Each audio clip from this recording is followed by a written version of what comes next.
13 Reasons Why is a show. Hi, I'm Positively Udo. Welcome to my channel. And I wanted to give this video a try. Saturday night, have some fun.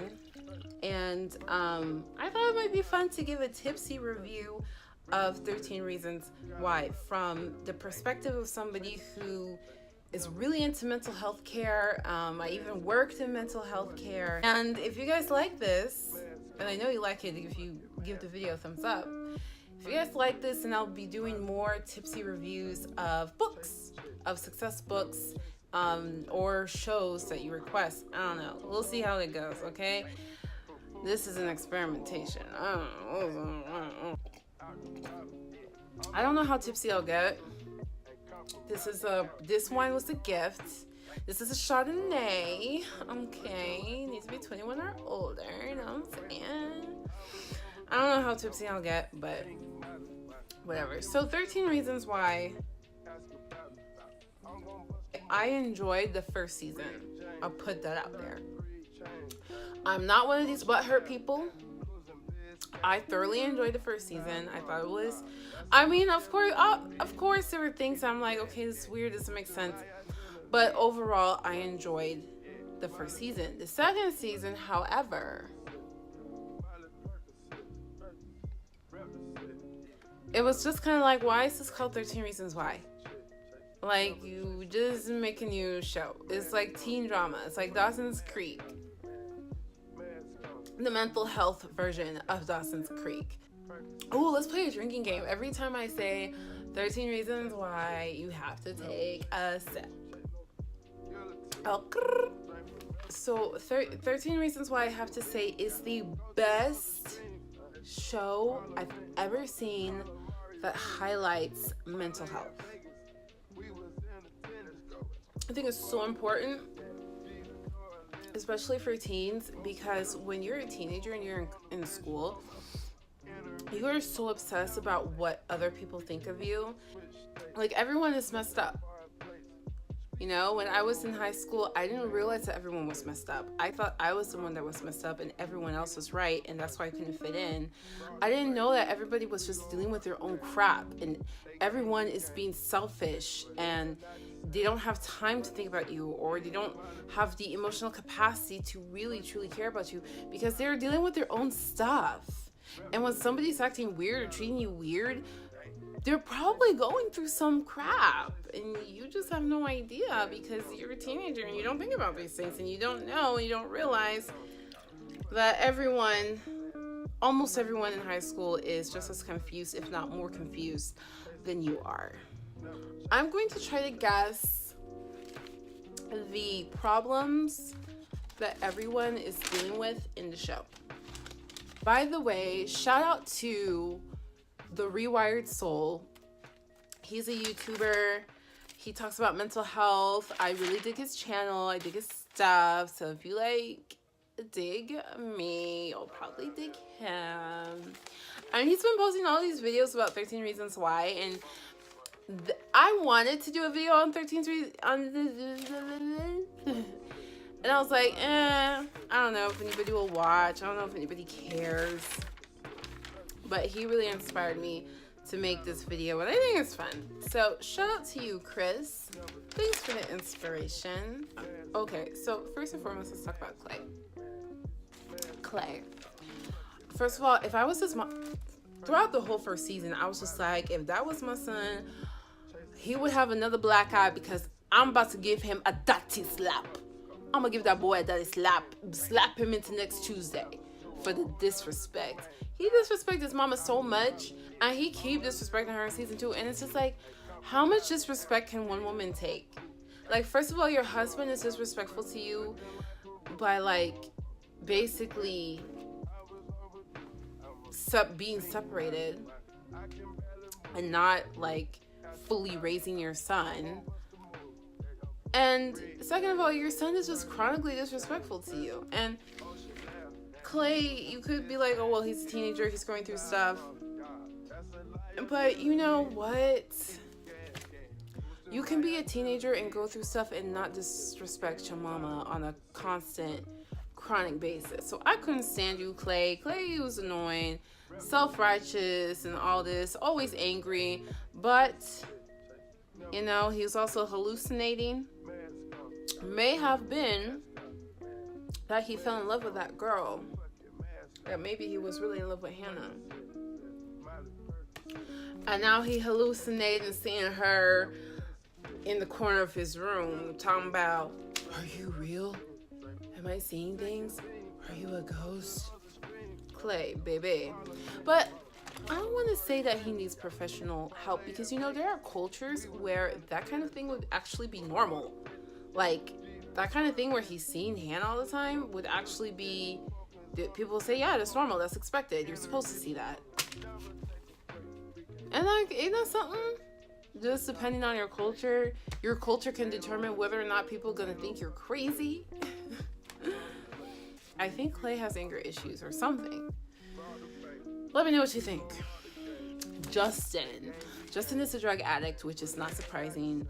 His mama was a drug addict, and if you're raised by a drug addict, that just increases your likelihood of doing drugs by like super many percents. So Justin being a drug addict is not surprising, and his behavior is just very much drug addict-y. It's not unusual for them to be deceptive, to be manipulative, in order to do anything it takes to get their hands on some more drugs. Lying. I mean, he's just a textbook case. Like, his situation is just so textbook. Okay, Jessica. Obviously, Jessica, she's dealing with PTSD. She was raped. So that's obvi. Tony has anger issues, obviously. And he's probably going to anger management. It's something that it seems like he's very aware of, and something that he's not proud of at all, and he's working on it. And so I'm really proud of Tony. He knows himself. He understands human nature. He understands people. He has a good head on his shoulders, but he has anger management issues that he's very aware of, and I think he does what he needs to do to keep it at bay. And he knows his limits, and when he crosses the boundaries, he's just like, listen, whoa. Oh, being on probation helps too. Okay, being on probation helps with knowing when your boundaries are crossed. Bryce is an example of toxic masculinity. Bryce is somebody who will turn into a Harvey Weinstein. The kind of predator that people feel like they have to allow him to continue predatoring, and they can't stop him. And through him, people will become rich and famous or successful, and they will sing his praises like he's a god, continuing to keep a secret. I wish it wasn't so, but we've seen it so many times. R. Kelly. My body is telling me. Okay, obviously Alex was suffering from depression. He committed suicide. He tried to commit suicide. He didn't really commit to suicide, but he was trying. He was really trying. Trying. Boom, boom, boom. Trying.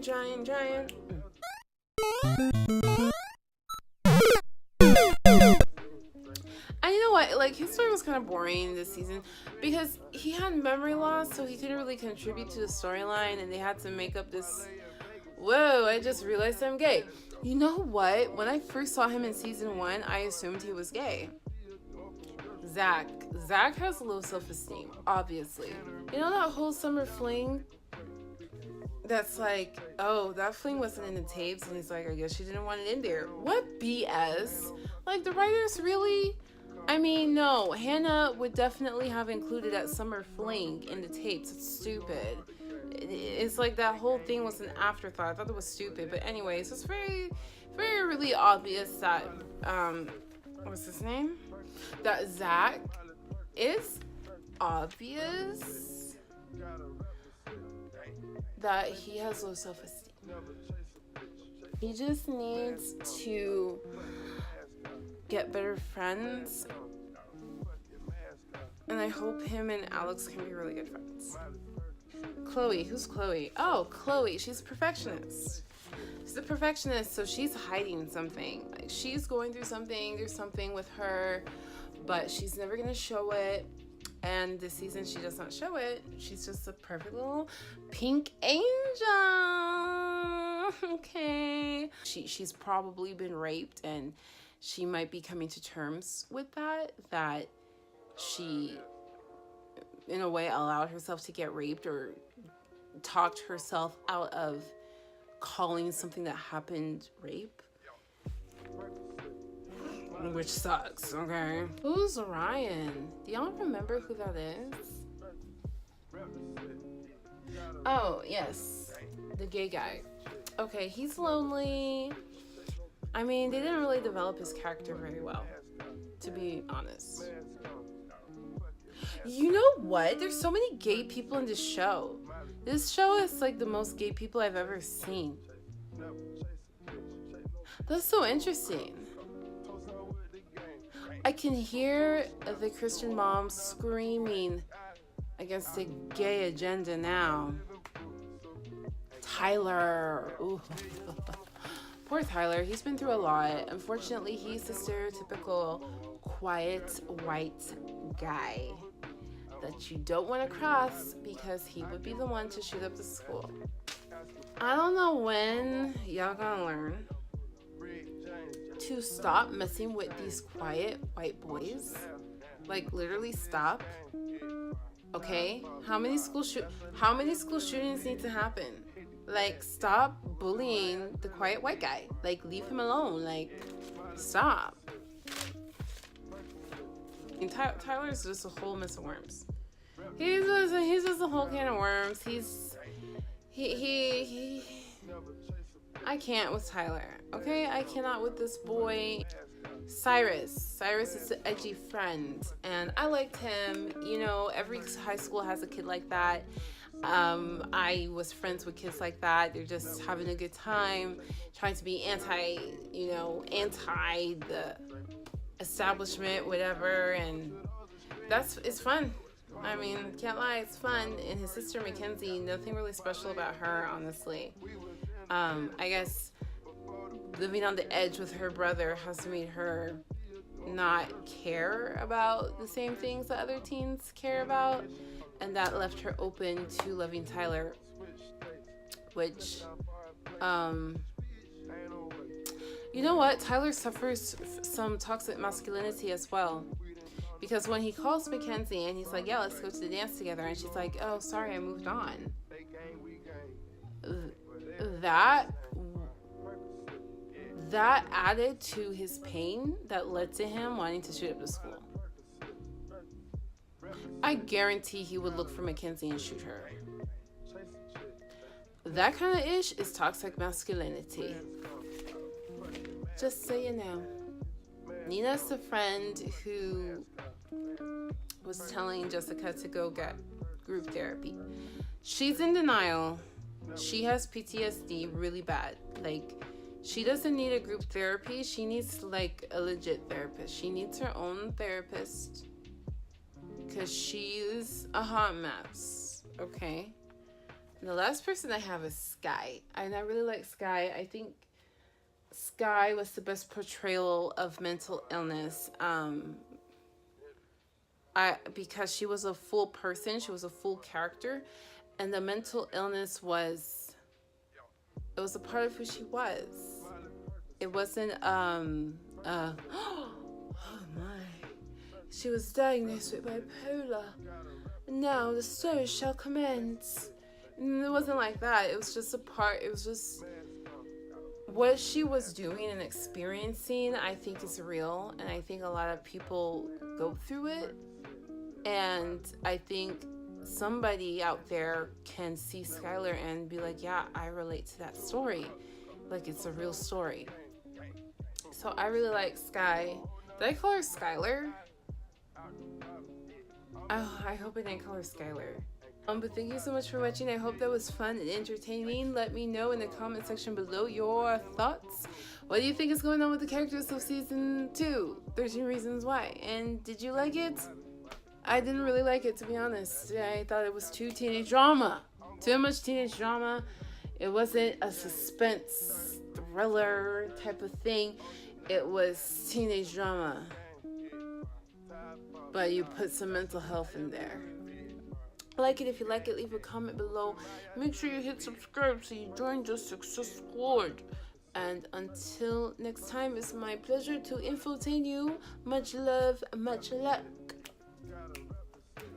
It's not unusual to be loved by anyone. Oh my gosh, I almost forgot the comment of the day. Shout out to the comment of the day. Yay! So you leave a comment, because when you leave a comment, you're the comment of the day. You get it? It's like so cool. Okay. Much love, much luck. Peace out. Let's go. Carla Mari wins. Parlay in Vegas. We was in attendance.